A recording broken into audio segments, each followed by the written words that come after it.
for the last week we were doing some part from the conservation of plants and animals.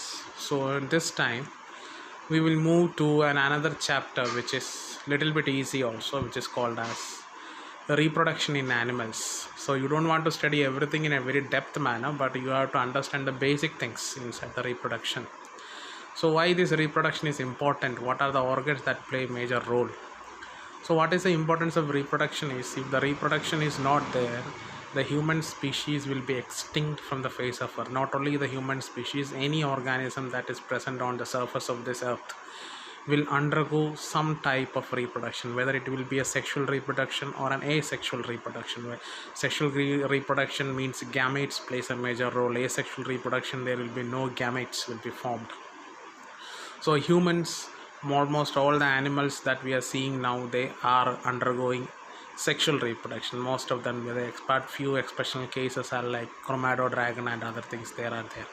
So basically the process of reproduction means producing young ones of its own kind. That is called as reproduction. And these reproductions are of two types, that is sexual reproduction and asexual reproduction. Sexual reproduction, sex cells, gametes means sex cells, they plays a major role. That means there will be a male and there will be a female, and one of the best example for that, it is humans. And if you see the reproductive structure of a male reproductive structure and a female reproductive, you don't want to study that structure in detail, but you have to understand the little bit parts of this.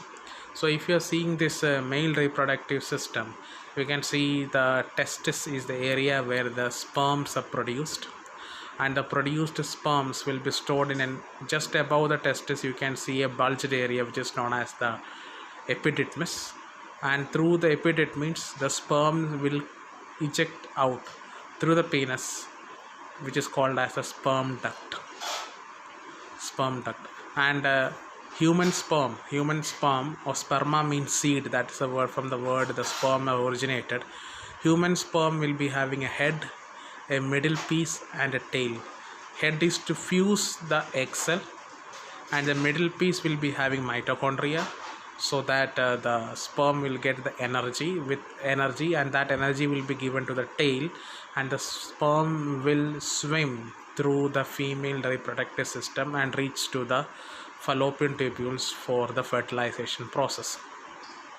And if you are seeing in the female reproductive system, the female reproductive system is having a pair of ovaries, that means two ovaries will be there, and the female gamete is known as ova, and oviduct, which is called as the fallopian tubules, and every month one egg will come out from the ovary and they will wait on the fallopian tubules, and that beginning of that producing of the egg, we will call it as puberty stage. That will be very commonly, it will be from age of 11, maximum by 11 to 15, 11 to 15, between 11 and 15, not maximum, 11 and 15, that process will start. So the female will be fertile for getting the stages of pregnancy, and every time one egg will be produced, and one among the egg will be fused with the sperm, and they will produce it as a zygote. And the fertilization also, the fertilization means the process of fusion of sperm that can be takes place inside of the body or outside of the body. Inside of the body, if it is taking, it is called as internal fertilization, and outside of the sperm body, if it is taking, it is known as the external fertilization. And many of these amphibians like frog, that which lives on water, fishes, most of the fishes, not most, almost all the fishes are having external fertilization, and humans is the best example for the internal fertilization. So these are some of the terms and terminologies which you have to study.